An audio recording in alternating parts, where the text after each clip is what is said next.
Let's see if this works.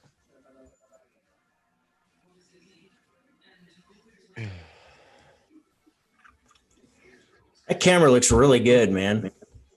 Thank you, man. It's kind of everything behind you is like just a little bit like blurred out or something, you know, like it's yeah, I could even make it more blurry. It's real crisp, you know. I don't have my aperture all the way down. Hey, one of you want to go in the other chat room and tell them what's up, rookie? Sorry, we had an issue with the other one, guys, and I had to redo and do this, man. I'm not sure what happened. I had it all set up and everything was working, and it wouldn't come up for some reason.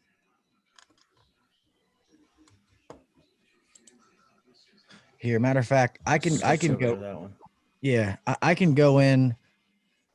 Well, I'll let one of you make a comment or what if you want to real fast, and then I can go into this YouTube studio on my phone and I can actually delete that one so it's no longer an option because I don't know what happened.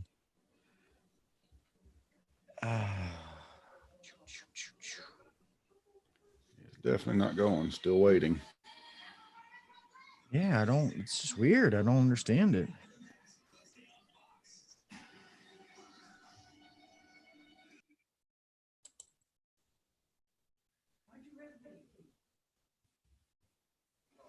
Did you start a new one in YouTube? Because it just brought me right back into the old one. Yeah, I did a whole new one. Okay. People are starting to come in. What's up, everybody? Sorry, the original one that I set up, man. I don't know what the hell happened. It was saying we were live, but it wasn't letting us see you guys. So I don't know. There's been a lot of problems, man, with everybody online. We've been relatively good, to be honest. This is the first real issue. I mean, there's little odds and ends every week, but we'll give everybody a chance to get in here. What's up, Mr. Jeff? What's up, Ricky Hertz, Chris Young, Johan Collins? What's up, my man? We can play a little bit of music till people get in here. If you don't know, I'm here with my main man Kelly, as we are every week, and we're here with Mr. Steve. Yeah. Are you? I think your sound. Can you hear him, Kelly? Kelly. What? Okay. How about that? Okay, you were muted. No, I was just saying I couldn't hear. So I was like, Christ, no more problems. What's up, Dave? Yeah, I don't even see that other one. Let me I don't think it's rolling. Jessica says we're still holding on. No, tell them tell them to get out and go into Q&A. There's a totally different one because there's people in here. I can see us live right now.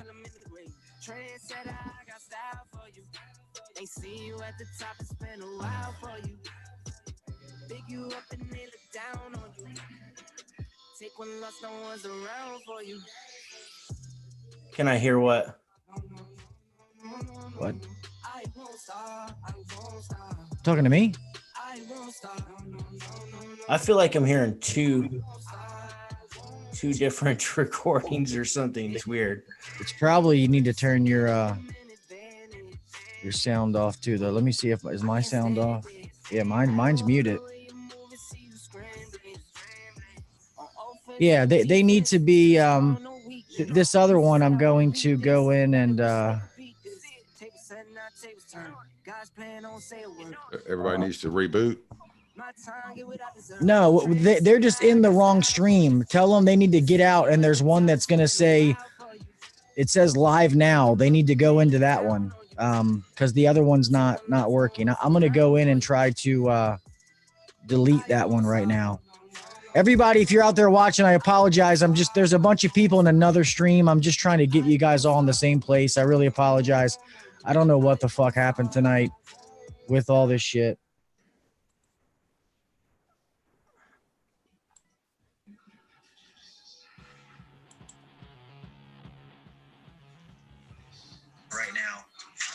Yeah. If you're out there Okay. watching, I apologize. I'm just Whoever's- there's a bunch of people in another stream. That's me.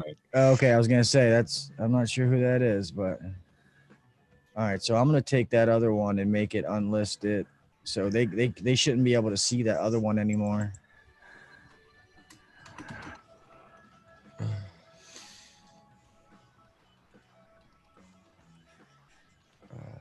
This one details.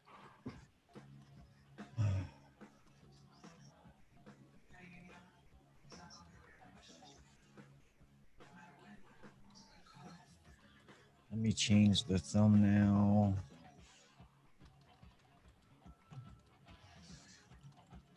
This one's changed. Child. There we go. With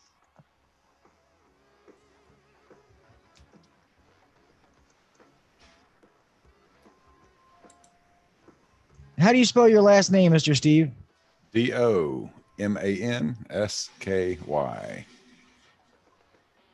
All right, so Domansky. Uh-huh. Yep.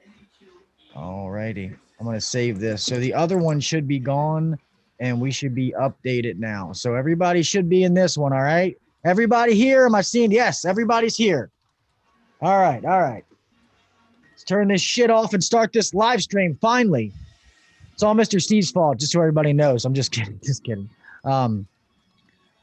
What is up, everyone? I'm sorry we had, I don't know what the hell happened tonight. I even came home early to set up the stream and everything was fine. And it was fine on our end, but it just said that we weren't in, it wasn't coming on here or whatever. So, let me pop up this chat real fast. There we go. So let me just say some what's up again real fast to, Ricky Hertz, Chris Young, Johan, HVACR Heatmaster, Mr. Jeff Pirates, Mr. Dave in Halifax, HVAC Millionaire. What an asshole. Miss Jessica Egan, Tommy Stevenson. What's up, brother? KC, what's up, my man? Running calls. Oh, it says Kelly running calls now. Kelly ain't running no damn calls. What's up, Mr. Zeke? And Miss Susie Dunn, how are you? Now that everyone is here, hello. So you see we're with Kelly and Mr. Steve. We had a few topics we wanted to talk about tonight. One that Mr. Steve wanted to get into, we wanted to talk about interplay learning. You can go ahead and start, Mr. Steve. Anything you want to talk about them, and we can. Well, I just don't know anything about it. My boss sent the link to me today, wondering if that was something that I thought would be interesting, if I'd heard anything about it. So today was actually the first time I had a chance to look into it. It looked pretty intriguing. I didn't go through the whole process of everything they have to offer. It looks like it's basically a virtual reality training. It pretty much is. So it's pretty much, they have now, it used to be like, it was like one furnace and like one air conditioning system. Now I think there's like different makes and models, different brands you can choose, different sears. You can, as far as how much, how hard you want to make it, as far as what the problems are and stuff.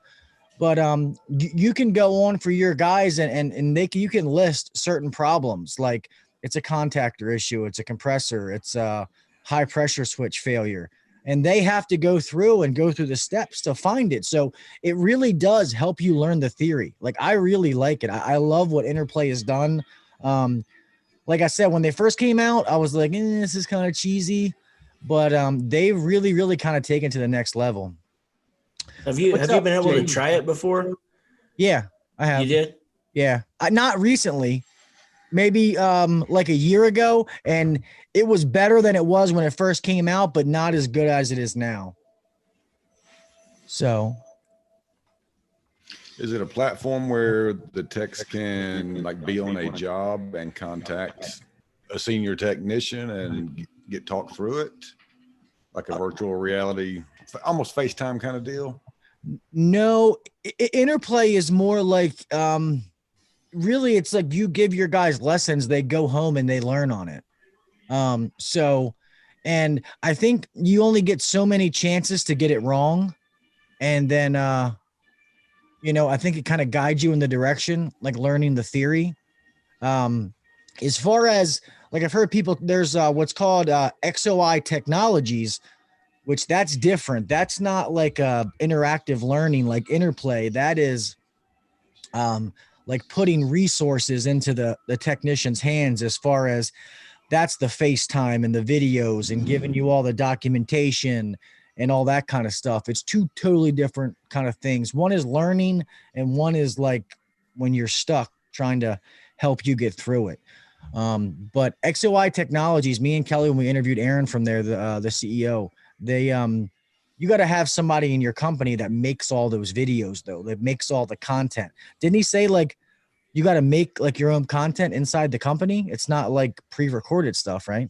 I don't remember, man. I honestly don't remember. XOI is directly connected to with this Interplay stuff. I No, didn't no, no, realize- no, no. They're Okay. totally different. That's what I thought. So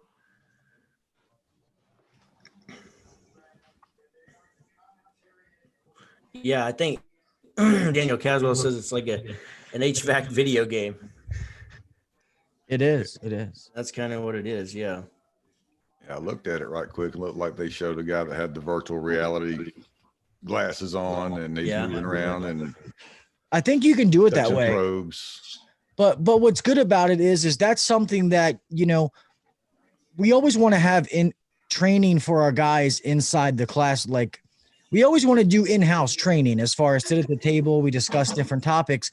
But what's good about this is it's like giving them homework, you know, and if these guys really want to learn, it's like, hey man, go ahead, go home and do these. And you can sign in as being the master account and you can see what they did. You can see what they scored. So I really, really do think it's a really good learning tool. I really do. Real fast. No, you're welcome, Justin. I haven't seen you in here a while, brother. So I went through and took some people off because a couple of live streams ago, if it wasn't for moderators, you wouldn't have fucking had anybody in here. So that's why I took some people off. Some more people had came in. Mr. Chris Bursey, I already said hi to Mr. Zeke. Daniel Caswell, what's up, buddy? Gary Geisberg, what's up, my man? Yeah, so I definitely think Interplay is awesome. Have any of you out there used Interplay? Like no firsthand? I would love to hear it. I'm definitely trying to get more involved. Though we thought about using it for our company. Oh yeah, real fast. My tablet's working, Kelly. Good. What was it? I'm a dipshit. Well, that goes without saying. Well, you know how Apple like saves your passwords, Yeah. like in that iCloud keychain. Yeah. Well, that's what I've always used. Well, somehow I must have hit the save button by accident, and it saved the username as my whole email. And your username is normally like my username is just Gil Cavey. Yeah. So yeah, so it was putting my whole email and then my password. Gotcha. So I went through 49 goddamn passwords in the last 3 days. Whoever has an admin account should have been able to go into people or employees and should have been able to just change that just real quick for you. So you can, and even you can go back and change it back to where you want it real easy. Yeah, well, we kept going through and resetting it. Yeah. I'm still learning the stuff in there. I've gotten the Right, tablet yeah. side. The stuff in the office is still kind of mask, yes, gloves, not so much. If you're not wearing gloves, Gary, then I mean, what are you just washing your hands a lot, or how are you handling that? Not saying anybody's right or wrong. We're gloves, mask. I mean, I the whole 9 yards here. I wear a mask when talking to customers and gloves if I have to go inside. Yeah, I mean, obviously if my guys are out of the unit outside or something like that, then they can take it off or whatever. Or I don't care if they wear gloves outside, but if you're in the house with a customer, I want them wearing gloves and mask and booties. Hey, Isaiah, I didn't even see you in here, buddy. What's up, man? So I'm assuming Jessica's back to work then, because I don't think she was working last week or the week before. So hand sanitizer and wipes is what Daniel's using. Yeah, but the only thing is, guys, don't hand sanitizer is good, but from what I've heard, hand sanitizer is not the same as washing your hands. So, Right. you know what I mean? I'm not telling you guys. You guys do whatever you think safe, and hand sanitizer is better than nothing. So don't get me wrong. And Jessica, you are correct. Always wear booties. I'm sorry that's just me. Oh, okay. Yeah, I was gonna say I didn't think that she had. What's up, Anthony Reardon? I even wear gloves jerking off. Well, it's funny you say that, man. I told Kelly this story. I was in this gas station the other day, and this guy comes out of the bathroom like, and just he's like, "Oh my God, what the fuck am I gonna tell my wife?" And we're like, "What?" And he's like, "I forgot to wash my hands. I got COVID dick." He's like, "I didn't wash my hands before I touched my dick." I'm like, "Oh my God, man." And then I told you some nasty lady came in a 7-Eleven, and she's like, another one just giving like raping my ear with unwanted information. She's like, yeah, I can't wear underwear because I can't find toilet paper. And then she's like, so I need bags. Can I get some trash bags and stuff? And we're like, okay. The guy's like, trash bags are down there. And she goes down to grab trash bags. I mean, meaning like she's gonna like shit in bags. And this black guy walks in the front entrance, and he's like, or he's standing by the front door behind me, and he's like, well, why don't you buy the 3 rolls of toilet paper right there rather than shitting in a bag, you dirty bitch? It was so funny. COVID booties. If you don't wear booties, you got COVID booties. Yep. COVID cooties. Yeah. Back to the hand sanitizer. Yeah. They say hand sanitizer has to be at least 60% alcohol. I actually have some that I made. I was going to start squirting in my mouth because it's made out of green alcohol, but it's got aloe in it. I'm trying to drink aloe. No. That'll lube you up. Yeah, right. No, but they were talking about as far as the hand sanitizer and washing your hands, that it's actually the bubbles of soap that penetrates the virus itself, if you will. And that's how it kills that. So it's not so much just washing your hands and using hand sanitizer, unless you got the good 90%.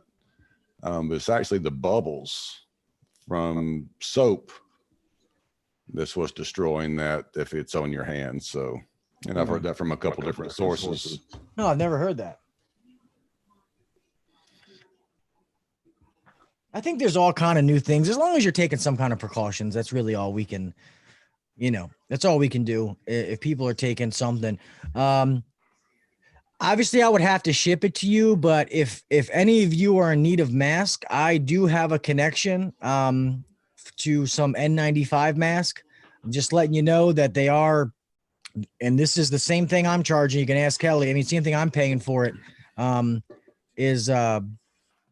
There's 10 in a box and they're $45 a box. So if you guys are really in need of mask, I can get them. The guy gets like 100,000 every week. So you just pay what I pay and then pay for shipping. And I can probably get him to ship them directly to you or whatever if you guys really need them. My little cigarette thing broke. But anyway, Kelly, let's get into the other topic that we wanted to talk about. Working late, Kelly. No, Kelly is home. You guys don't be giving him pity because you see him in a shirt. He's at his house. Kelly's already had dinner and relaxed, and he's you must be muted, Kelly. I can't hear you.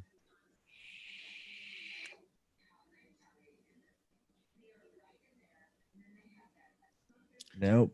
Kelly. See all these people talking shit. Kelly's microphone was like, fuck you.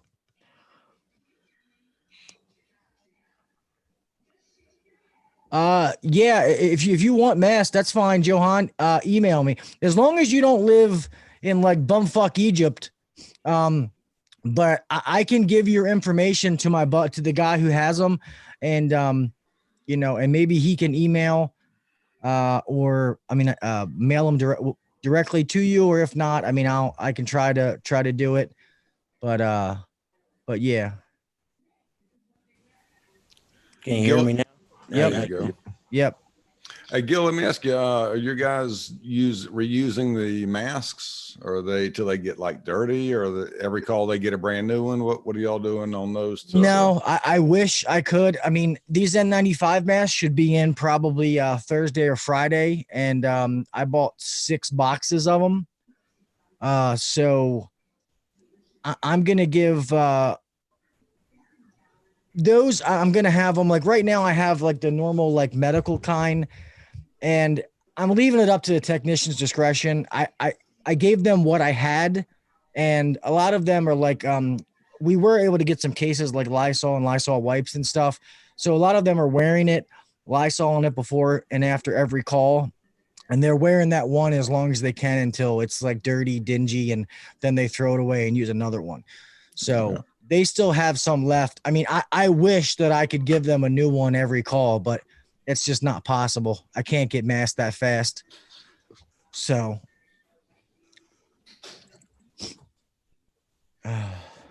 So what were you saying?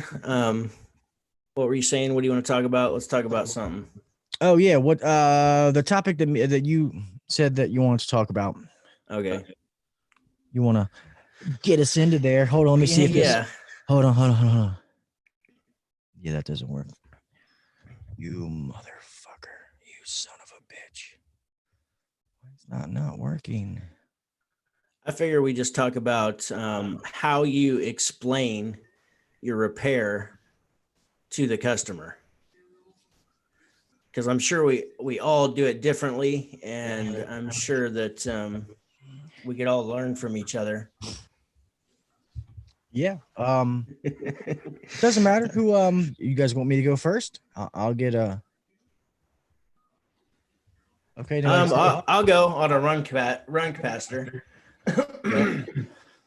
And I'm not gonna go through like the whole thing where like the show and tell thing, but if I'm just explaining like, Mr. KV, your run capacitor failed. What this does is anytime you have a motor, it's a generator, generates some electricity. This thing absorbs the extra electricity produced by the motor, and then it actually stores it and then releases it every time the unit goes to kick on to get the motor running.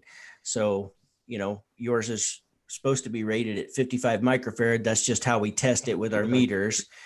But yours, it's supposed to be plus or minus 5%. Yours is reading 45. So that's well under what it should be, and we need to replace this. So that's how I would talk to a run capacitor. I've been saying that for years. So I'll be honest with you. I used to be me, and not saying I don't say that, but I don't say that unless I have to. When I go in and I give the options, hey, Mrs. Smith, I did your PM today. Your run capacitor is bad. We need to put a new one in. It's going to be $350. I'm just making up a number. And then if a lot of times they're like, yeah, sure. No problem. If I need to explain it, I will, but I feel like I try to teach my guys to limit yourself and say the basics, because some guys, they get diarrhea of the mouth. And I used to be that guy. You start wanting to spill all the technical stuff, and the customer does not give a fuck. They want to know, what do you have to do to fix my AC? How much is it going to cost? Okay, go do it. So yeah, and we could argue semantics like constantly about this, because sometimes it's not that, sometimes it's I totally get where Gil's coming from, because when we're doing our options, that's a, if it's reading that low, that's a must do. Like, you don't get a choice. Yeah. So it really doesn't matter how the hell it works. You need a new one. Yeah, I get that. Yeah, but I will say, if they ask me what is that part, I would say what you just said. So I'm not saying I won't say that. I just won't say it at first. Yeah. I just tell them it's a starting component. Yep. And would you like for that to be done today? If they ask how it works, I give them a little bit. And if their eyes don't glaze over and they kind of look like they're interested, and I ask, I can get technical if you would like. And most of them, they back off at that point. Yeah. Then I smack them in the head. Just buy the damn thing. Okay. Or give them how old were you when you first started doing this, Gil? Like, when you first got into the trades, how old were you? Like, not working with your dad, but like running calls on your own. My early 20s, maybe like 21. Early 20s? Yeah. Because I'm assuming that you looked really young when you first started running calls. No, not really. No? Because I've always had a beard. Well, I look Okay. younger than I do now, even though I still look, I got that good skin. So even though, yeah, I mean, no, you're probably right though. I mean, I did look younger. Well, I looked like a child, when I was 27, when I was 30, when I was, I looked like I was 15. So, I constantly would get, it was always the women more than the men. The women would be like, how long you been doing this? Like in that tone and everything. And so when it came time to, and I would tell them, well, I've been doing this for 12 years or 11 years or whatever. But they just, roll their eyes and walk away. Well, then when I diagnosed a unit and I found out what was wrong, I would just throw a bunch of technical shit at them just so they knew that I knew what the hell I was doing. And it always worked. They'd be like, oh, okay. And then they'd actually listen to me, So.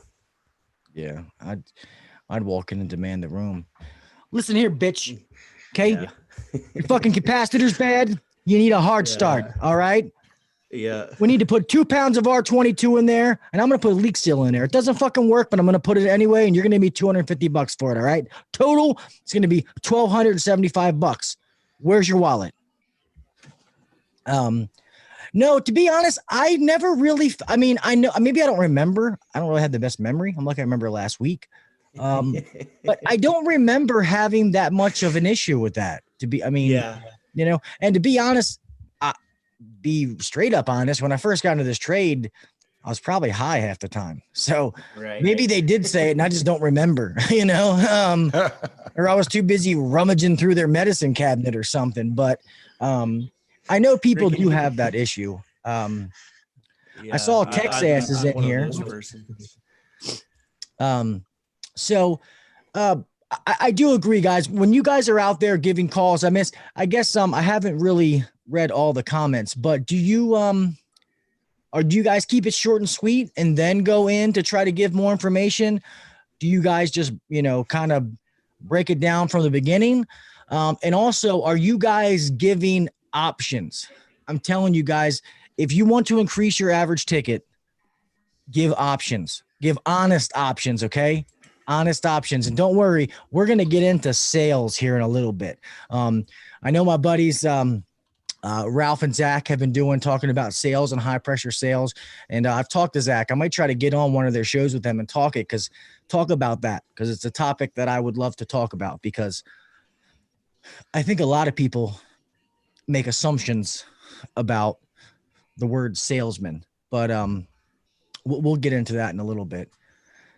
Depends on how many monsters I drank, Texas. Yeah, Ricky said, how long you been doing this? I tell them it's my first day. I just started last week. Yeah. I'm testing out my skills on you. Yeah, I don't really know what I'm doing yet. I just kind of replace parts. So I'll let you know which ones I need to replace. I've got all the books out in the truck. Don't worry about it. It's funny. What's up, Isaiah? Yeah, Justin, I talked to Zach last night, so I'm going to try to get on there to talk about that, the whole sales thing. It's just, and please, I don't mean this in a negative way. I just feel like if you're someone who's always worked for a smaller company, like a one-man band, or you've been the owner like Zach and then Ralph have, or something like that, you're always going to have that negative perception on sales because your business didn't run off of that. You were mainly a service company and you would just get your installs as they came.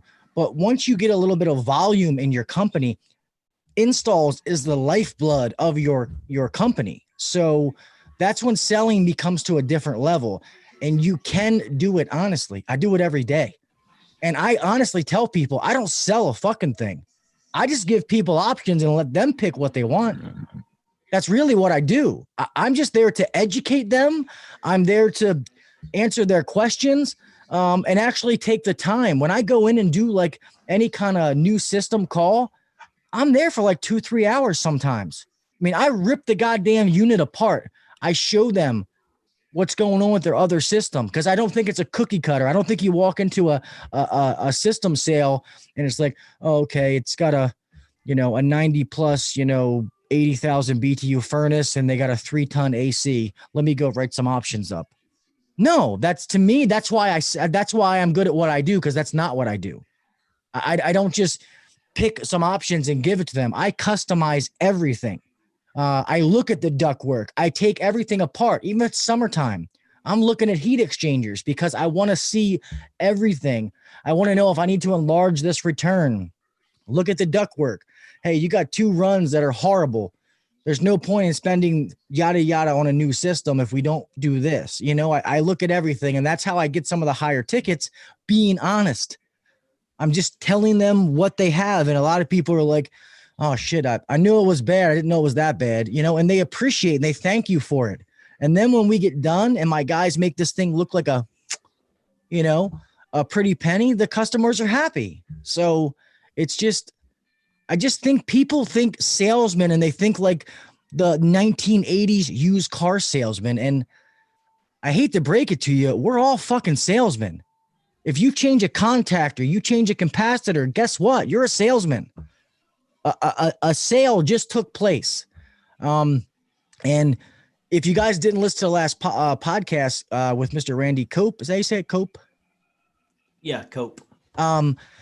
He even says that our industry drove out a lot of the old techs, like just straight up selling techs, because techs don't like to sell. They don't like to, how do you explain it? They don't like to be forced to sell and track to sell and stuff like that.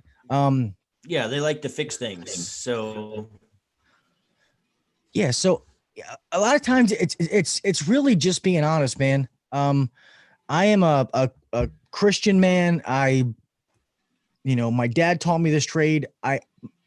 Being able to sleep at night means more to me than how much money I make.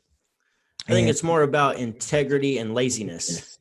Yeah. It's not just about repairing the stuff. It's about having the integrity to look at that entire system as a system. We call it system every single day. That's just part of our vocabulary.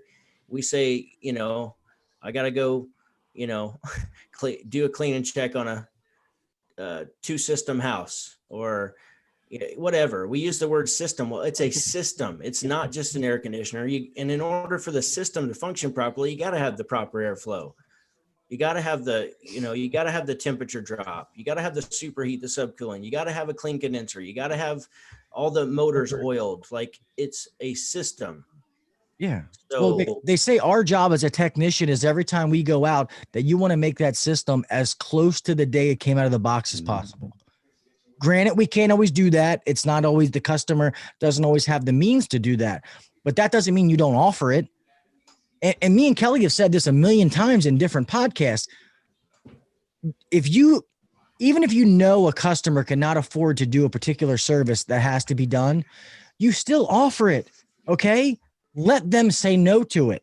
And then down the road, when the outdoor coil is so dirty that it blows their capacitor, or their outdoor fan motor goes bad. Oh, well, you guys were just out here. Well, remember, Mrs. Smith, we told you the outdoor coil had to be clean because it was plugged. Well, we never did that. So that thing eventually got dirty that it couldn't breathe and took out that capacitor and that motor. You're covering your ass. You're being honest. Guys think by doing less makes you better. And I'll say this 100 times. You guys are the ones that are doing the customer a disservice. And if that offends some people, I'm sorry. It's the truth. I mean, that's just how I feel. Going out and looking at one thing and rolling. So I don't know. What's your opinion on it, Mr. Steve? How do you feel about that? I mean, well, 2 different ways to look at it. One, are we going out for a demand call? And if you are, how far do you take that on looking at the total system? Or are you going out for a tune-up, $89 clean and check? How far do you or your company take that? As far as a clean and check? A clean and check. I have a list that I want the guys to go over. I want them. So obviously I want dumb stuff. Like, I want the model and serial number of every piece of equipment.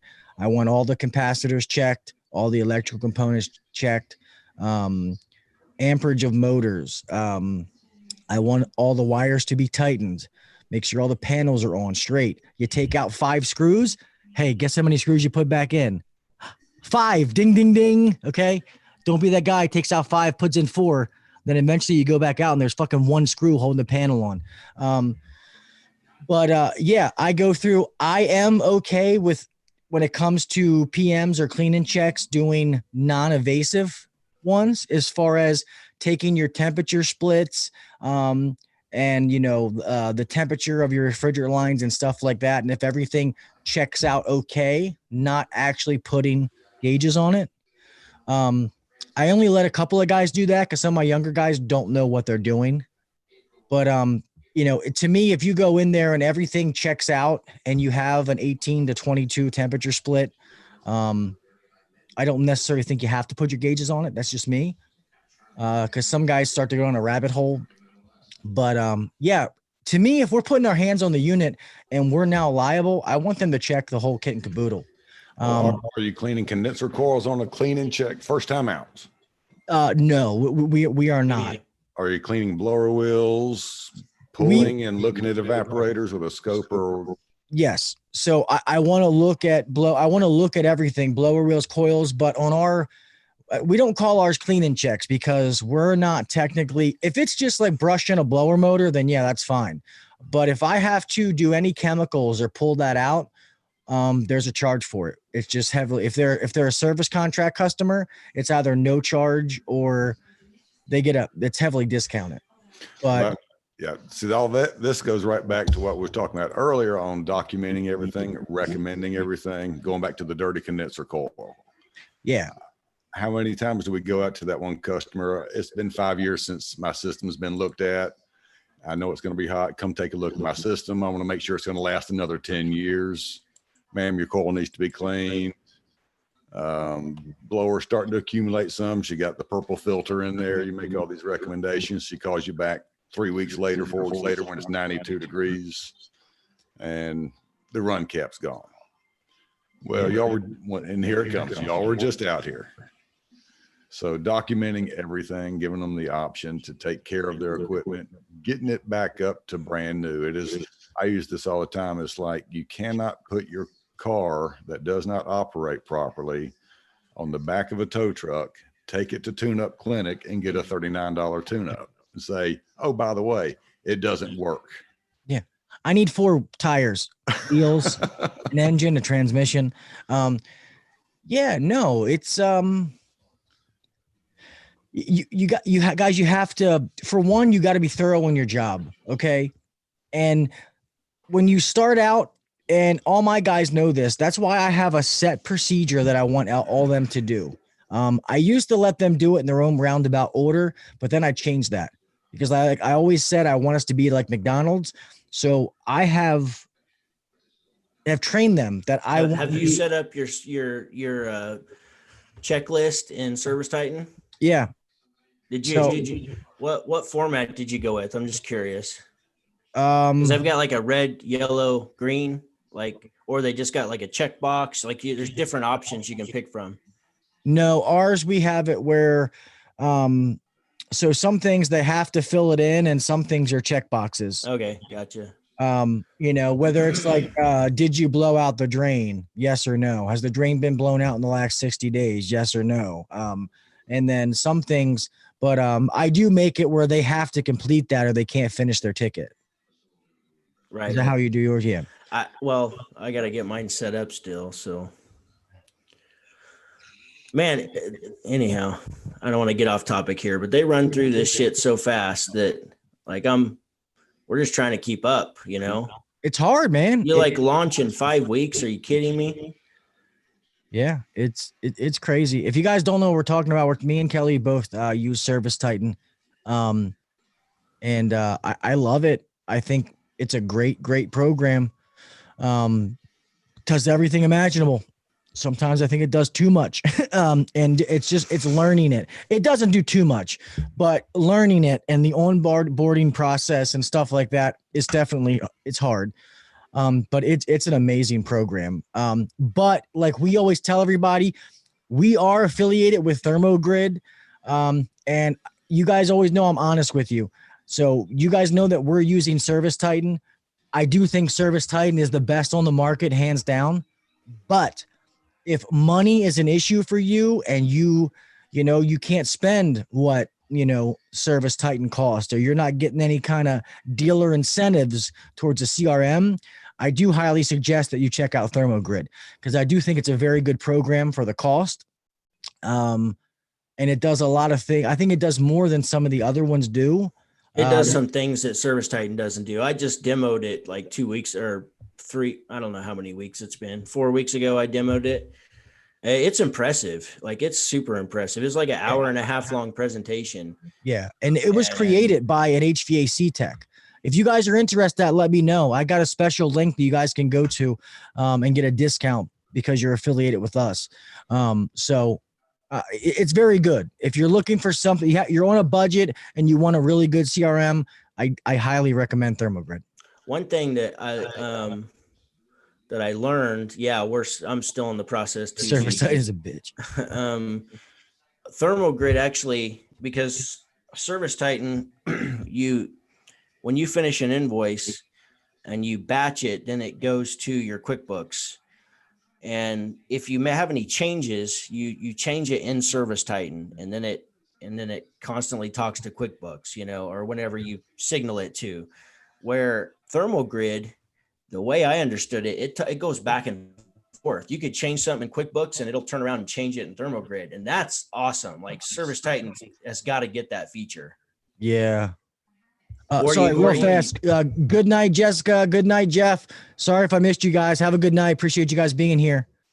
That is good, because when my tablet wasn't working, I had to do a couple of paper tickets. And after going tablets and going back to paper tickets, I'm like, what is this, fucking 1995? I got to sharpen pencils and use pens. Like, what am I, some kind of cannibal? It was horrible. But so I'm so glad that my tablet's going again. Sorry, some people keep commissioning is as important as the install. You are 100% right, Miss Susie. The day that system installed and how it's set up is the most important day of its life, because if it's not set up and commissioned properly, that system is doomed from the start. It's never going to work right. So I agree with that statement 100%. That's why I have procedures in place, that the checks and balances, that somebody's going to catch it. And if it doesn't get caught, then I'm the final straw. So if I miss it, then that's on me. And my boss pays me a lot of money not to miss it, So, it's a lot, and I do a lot on my stuff, but I put a lot on my plate, but I physically see every install. So I make sure that everything looks good. People are, setting the gas pressure, setting up the proper airflow and different things like that. Go ahead. On that topic, I was discussing the very same thing with the boss the other day. And how far do you have the startup go with the installers? Do they do everything, or do y'all come back have them check set the subcooling and some of the preliminary things, but do y'all get into having the installers checking gas pressure, setting gas pressures, static, blower speeds? Do they do all that at the end of their day after they've been there for 8 hours up in that hot attic, or do y'all come back?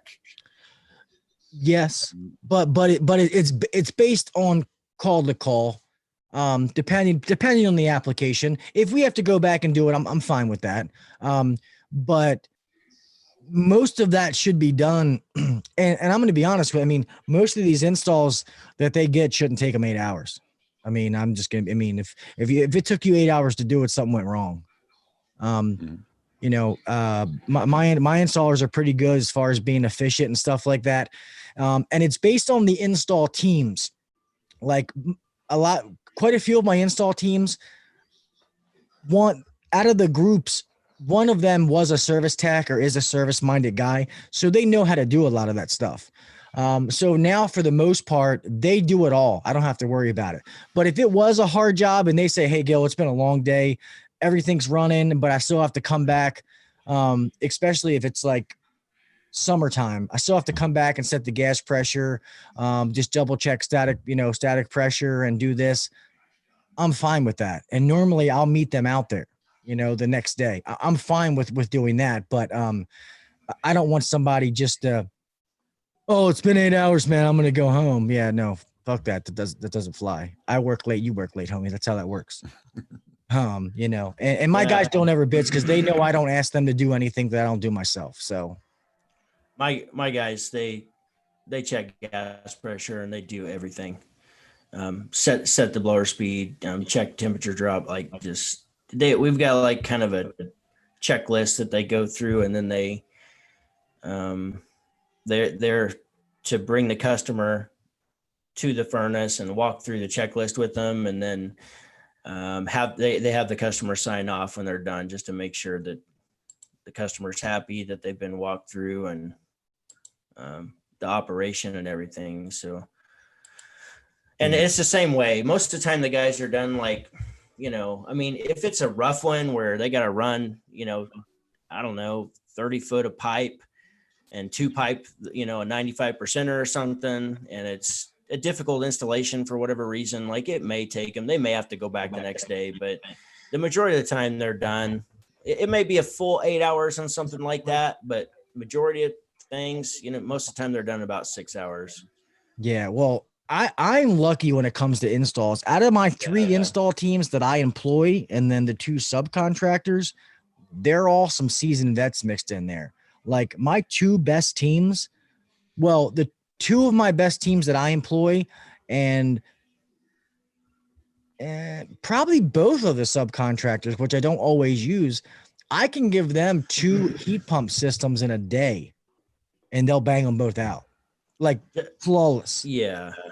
And they know I don't ever rush them. So if it's up to them to take 2 jobs. And if they do, and if they say, hey, we can't finish the one or whatever, normally they got to be close together or stuff like that. I'm not a huge fan of 2 jobs in one day. We're not never that busy, but I'm just saying they have done it. What my guys really hate is if we're snowed under with service and they've got a full system or something, then I need them to go run a call or 2 when they get done. Like, they hate that. And I get it, because they're tired from the install, but sometimes we just have to do what we have to do. So I wish I didn't have to do that. And we try to do it as little as possible, but it's just reality once in a while, Yeah, for the most part, I don't like. I have quite a few guys that don't have that problem because they're just installers. They don't do service, but a couple of the guys that do service too, then sometimes it happens, especially in the summer. And I try to find it like close to them, a job that's close to their area. I mean, I try to work it out as best I can, but sometimes you guys get it. Shit happens. You got to do what you got to do. Right. Justin. Gil, are your guys just do installs, or they run service calls too? Some do. Some are just service guys. Some are just installers, and some do both. So some do. One thing that Justin said there, he was like, in one of these posts, he said, the way his company did it was that if you sold the unit, then you install it with a helper. Or it's in that same post. I had guys, like, we started to do that, and I think that was wrong. Like, I don't agree with that. That'd be like every time you sold a unit, Gil, you had to go install it with a helper. Yeah, no, I don't do that. But if I have a service guy who is an installer, this is only when it's slow. If they sell a unit and times are tough, I'm going to let that, because he just generated work for himself. Absolutely. So I am going to let that guy go back on it. But normal circumstances, I don't really worry about that. And I'll be honest, quite a few of my guys that are service guys and installs, I'll be honest, they're not really big sellers. You know, I mean, not Right. saying they don't sell stuff, but they're not like my top guys that are out there selling things. Right. Let's get into this talk, and not to just to get other people's opinions. Do you guys believe in having a dedicated salesman or having selling techs? And we've already talked about this, Kelly, but I let's open the discussion. We'll let our guests go first. Mr. Steve, how do you feel about that topic? Well, not much on selling techs. I think you've worked at one of the big national chains that I used to work at. I don't want to throw names out there. I'll let you throw the big names out there, but huge on selling. And I saw where it really got to be a big problem. Within the service department itself, I was a supervisor, and it became such a burden on me from the upper management to push the guys to sell and sell and sell. And it got to the point, and it was all IEQ stuff. And when, yes, they high pressured for equipment as well, but it really destroyed the culture of the office, of the technicians. The customers hated it. It used to be, before all that happened, that the same technician got to go back to the same customer time and time and time again. It made the job much faster because you knew the equipment. You knew that one capacitor was getting weak. They didn't do it last time, so they're going to do it this time. You built a rapport with the customer at that time. And equipment sales happened very easily when it came time. But when they went to meeting quotas every day, generating a certain amount of sales leads daily, equipment sales leads, doing $600 a day in IEQ and doing $500 a day in service, it turned everybody into selling techs. And we went from 18,000 maintenance agreements here in the Atlanta area down to about 7,000 by the time I said, I'm done with this. I can't do this anymore. And so selling techs is, you're either a technician or you're not. There's some technicians, selling technicians here in the Atlanta area that have been with most of the big companies around here. And they'll go and they'll stay for about 3 or 4 years.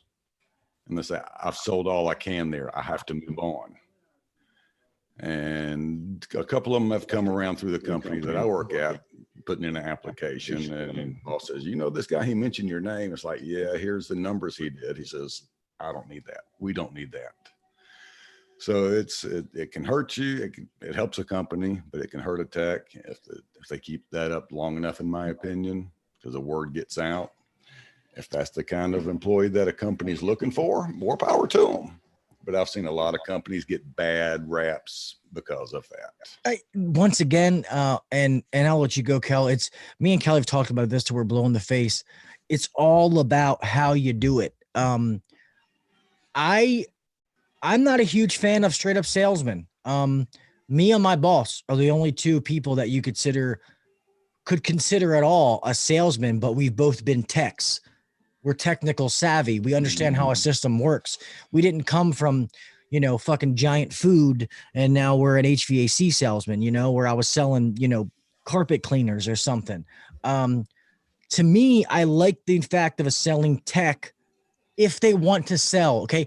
I will incentivize for the guys that do. Yes, I keep track of numbers. That's how businesses grow. That's how we operate. I need to know what our gross profit margins are. I need to keep track of certain KPIs on how the people are doing, and they're doing what I say. If we are meeting certain numbers, but I am not pushing that. I'm not telling them you got to sell 5 systems this week. You need to sell $10,000 in IEQ. And if you don't, I'm going to kick in the balls. You know what I mean? No, that's not how you do it, because that is forcing people. You don't know what each call is going to bring them. Okay. The service techs that I have that are comfortable with selling, if that opportunity arises, then sell it. That's simple. If it doesn't, then you give them go through your options to replace it. And to fix it and move on. If people call in and they want straight, like, it's not a service call, and they say, oh, hey, I want a free quote. Free quotes are pain in the dick, but they're a nature of the beast.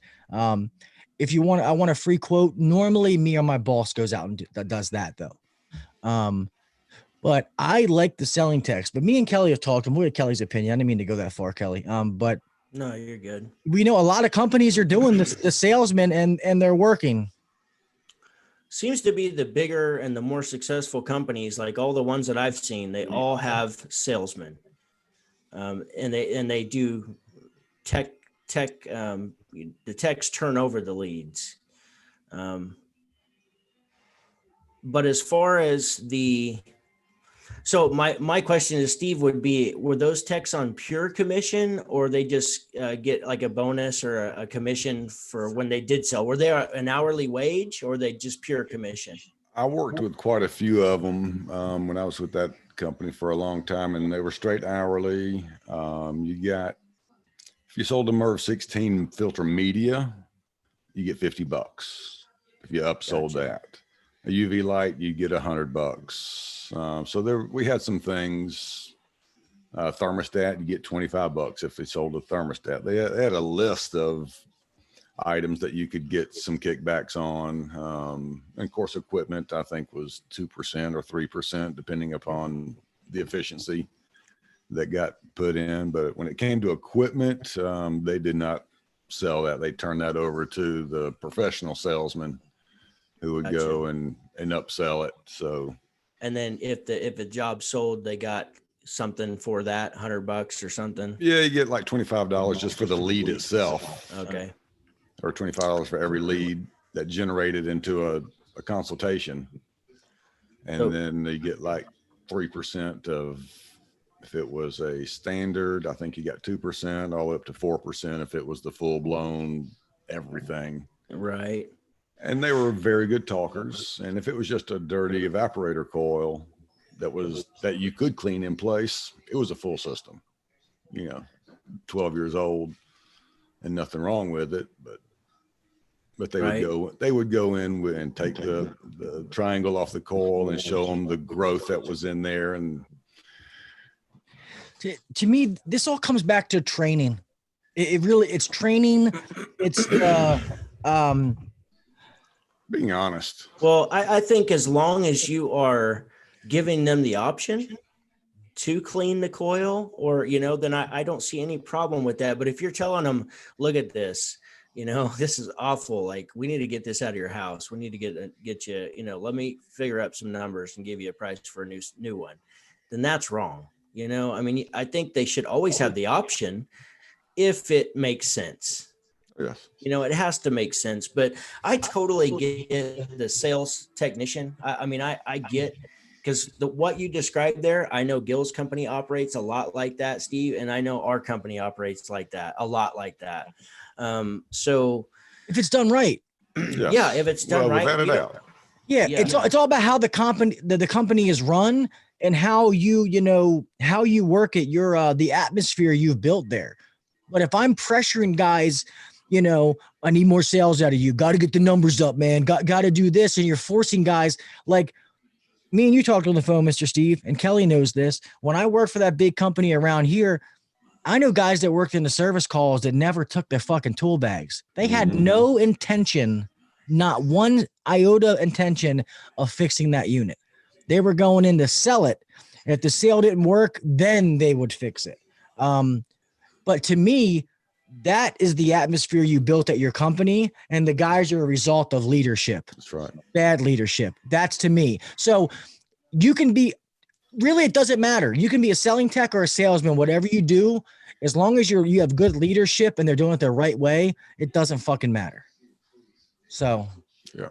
We have a form that we fill out. It's a must do, which is the repair. And then we have the recommendations in a whole different section right up under that, which includes, last of all, equipment replacement. And because they want, how many customers do you walk into and as soon as they open the door, it's like, I want a new one, versus, can you fix it today? They want to know if you can fix it today. Yeah. Give them that option first and foremost. That's what they want. If you're honest with them, next time it breaks in 2 or 3 years, after you say, hey, man, I found you got some play in the condenser fan motor bearings.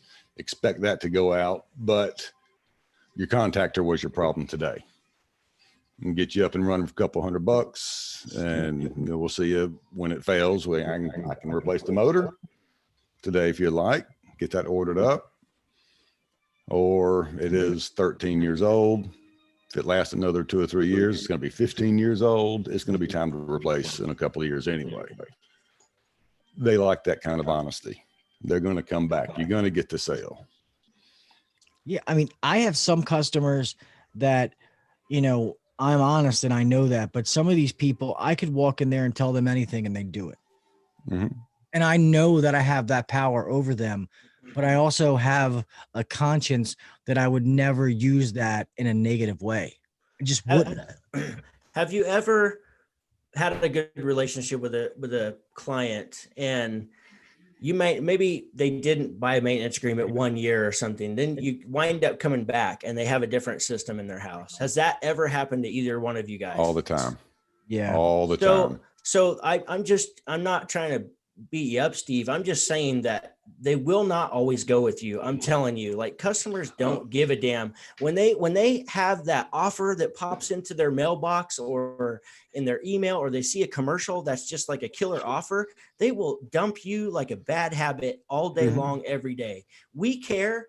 Like, as technicians, we care about our customers way more than they care about us. We will See you, Zeke. We'll get out of bed and leave our families at 2:00 in the morning to go fix their shit.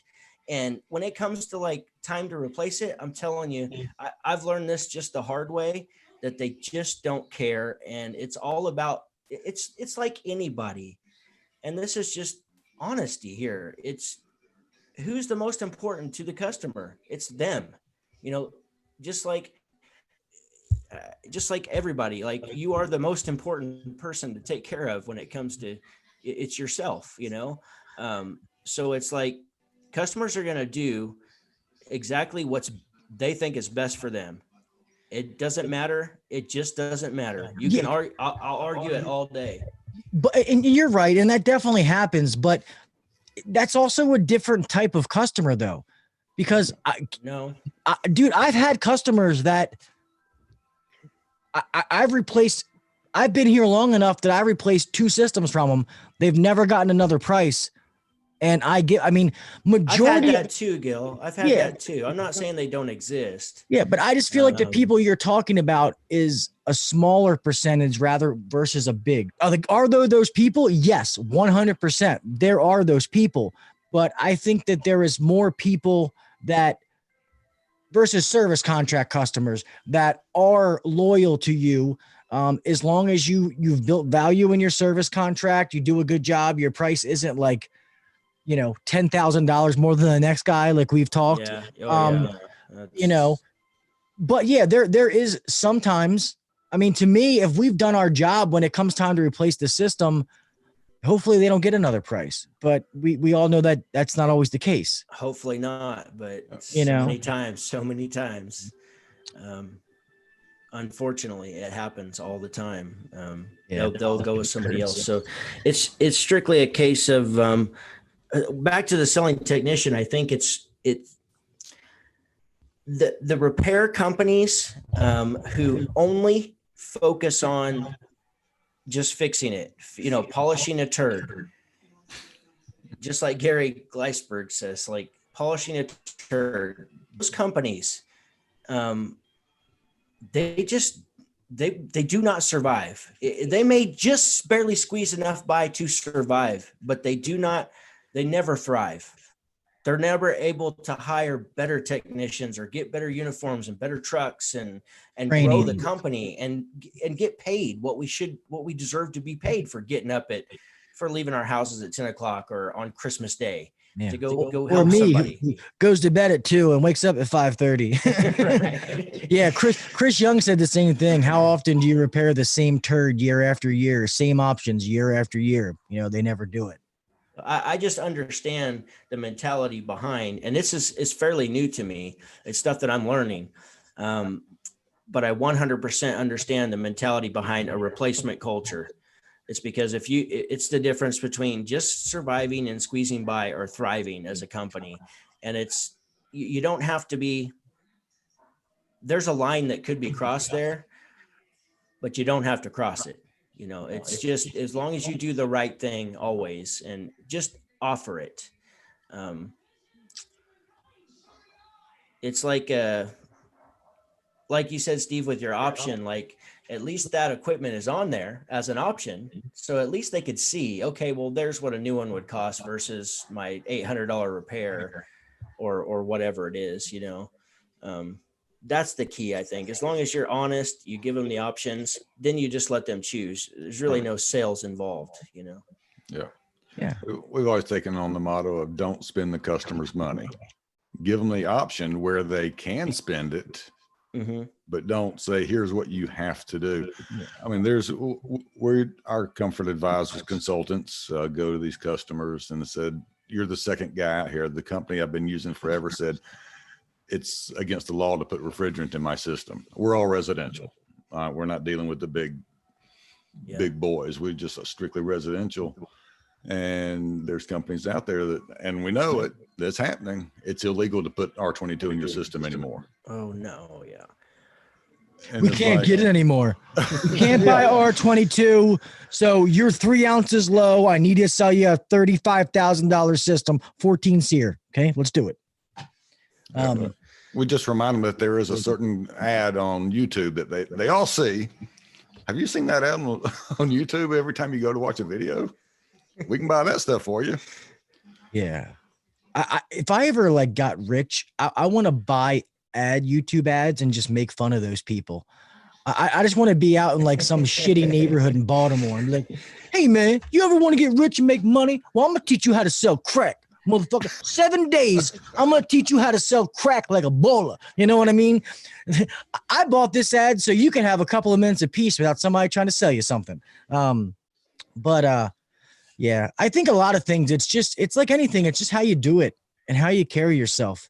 I don't know. I just think that, you know, but people, for debate purposes, people like to lump everybody in, you know, they like to lump everything in. Or I think people, you know, I've had a lot of selling experience in my career. So that's why I talk about sales, you know? But if I'm someone who I've never really sold anything, then I'm not going to talk about it. You know, I don't think I should talk about it because, I mean, I can give my opinion. We all got opinions. That's fine. But I'm not going to go tit for tat with somebody because that's not my thing. You know, my opinion or my vision on it is going to be different than somebody else's, you know? So I don't know. Well, I just think as long as everything is done with honesty and integrity, and you have the customers in mind, you will win. Yeah. To say to your other one, don't spend the customer's money. I agree with that. Also, don't act like you're using your money. People are like, oh, the customer can't afford that. You don't know what the customer can afford. You honestly offer what they need. They'll tell you what they can afford. Okay. That's how that works. Because trust me, I've been in Baltimore City. I've told Kelly this story. I said it on a podcast. There was an old lady. She had a goddamn hole in her wall. Like I could see outside, and she walked upstairs, $8,000 cash, and was like, counted on the table. So you don't know what people have and what they don't have. So yeah, don't ever prejudge a house, man. It will come back to bite you in the ass. You know, you'll go to these big houses and those people are credit rich and, you know, fill out a credit application and get denied. So you really, really never know. There's also kind of a formula for some of what these big guys do to rapidly grow their company. And I'm pretty certain I know exactly what it is because I have trainers that have done it in their own companies and that I'm learning from, but I feel like that's just not truly sustainable if you haven't built a good foundation before you just start doing that stuff. But nowadays, the guys who know this stuff, like they're going out and just doing it right away and they're rapidly growing. I just don't think it's sustainable. I think eventually it's your legs are going to cramp up and you're going to fall down. Yeah, totally. That's what I think. Ricky Hertz said heavy advertising. Just wondering. That's the model that a lot of them Yes, it is. that they do. Brand, push your name out so that you are blocking every other competitor. You're blocking him. So that customer, everywhere they turn on the TV, hey, it's Gil's HVAC company. Oh man, I'm going to go down to the store. They turn on the radio. Hey, call Gil's HVAC service. You know what I mean? So that you are literally like, beating them in the head so much that when something happened, it's like, well, hey, let me call Gil's HVAC service. You know what I mean? That is, they will heavily saturate the market. So, and I can't get I'm all about, raps. That's how you grow. You got to gain market share, but I think you need to build it on something that's solid, I'm actually not that. Go ahead. I'm sorry, Mr. Steve. Go ahead. We got a big company here in Atlanta. They all summer long, they have an airplane pulling a banner behind the airplane, and they just circle Atlanta for hours and hours. No, Jeff. Whenever there's a Braves game, they'll be circling over the stadium. And advertising, they're on the radio, every single channel, not just a country channel or a rock, they're on all genre channels. Guy, I told Kelly this. All the billboards. One really, really good marketing thing that is very cheap. We go to like the Orioles or the Ravens games or whatever city you're by, whatever sporting arena, college, whatever you have. We get koozies made. They are cheap, but there's 70, 80,000 people. And I pay some teenagers maybe a couple of bucks for the day. Or if my guys want to go down, one time we did, it was fun. I have season tickets, but I bought a bunch of extra tickets, like up in the cheap seats. And they brought their families down with their kids and we're just walking around giving them out. Everybody's got a beer, a soda, something. And my company logo is koozie. And we actually made, it was well worth it for what I spent versus what I got. I mean, literally, if I did all that and sold 2 systems, it was great. And it really, really did good. And all the koozies, for what I paid for them, I think we probably had it had to be like 25,000 koozies that I probably paid like maybe $500 for. The guy gave them to me dirt cheap. Yep. Does flooding the market with companies benefit from visibility or a good business practices? I think they go hand in hand if they get a good reputation myself, but I know I agree with that. If you flood the market with advertising like that and visibility and you build a good name, then yes, that's great. Then you're going to catapult yourself.